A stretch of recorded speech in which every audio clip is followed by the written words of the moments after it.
Donc, ce cours s'inscrit dans le cadre de l'algorithmique répartie et plus précisément de la tolérance aux fautes. Et je vais vous parler d'autostabilisation. Donc, l'autostabilisation est un concept de tolérance aux fautes particulier qui a été introduit par Dijkstra en 1974. Donc, pour vous expliquer ce qu'est l'autostabilisation, je vais partir d'un exemple physique assez simple, celui du pendule amorti. Vous avez un pendule qui est en position stable, au repos. Puis, à partir d'un certain moment, le pendule est perturbé pendant un certain temps. Pendant un temps fini. Vous pouvez imaginer que quelqu'un secoue le pendule ou qu'un coup de vent déplace le pendule. Peu importe l'origine de la perturbation, on suppose juste que le système est perturbé pendant un temps fini. Donc après ce temps fini, a priori, on ne sait pas où se trouve le pendule. Il a une position arbitraire. Mais on sait que si il n'y a plus de perturbation par la suite, eh bien le pendule, au bout d'un certain temps, va retrouver sa position d'équilibre. Le pendule va retourner à sa position de repos stable.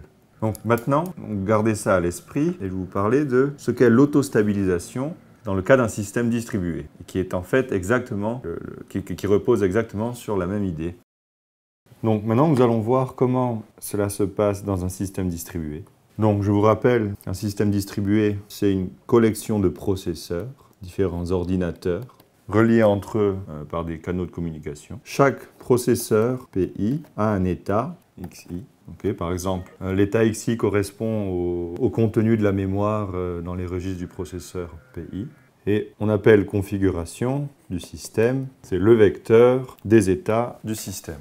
Généralement, on a un certain ensemble de configurations légitimes. Cet ensemble, je le note L.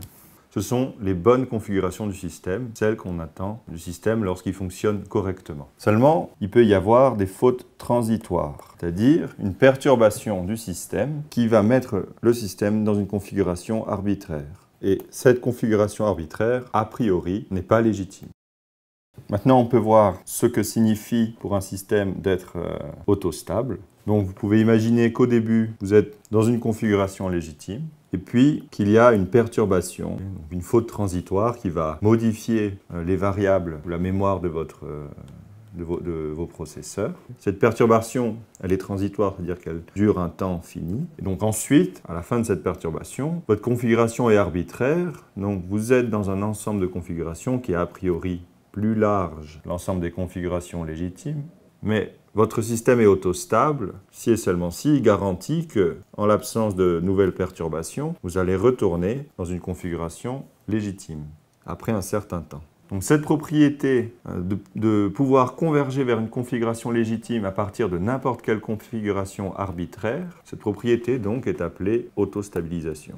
Donc, avant de conclure, il faut bien remarquer une chose qui est caractéristique de l'autostabilisation, qui est que la perturbation qui est supposée ici est totalement arbitraire. On ne spécifie pas comment la perturbation se déroule dans les détails. On connaît juste l'effet de la perturbation qui est de mettre le système dans une configuration arbitraire.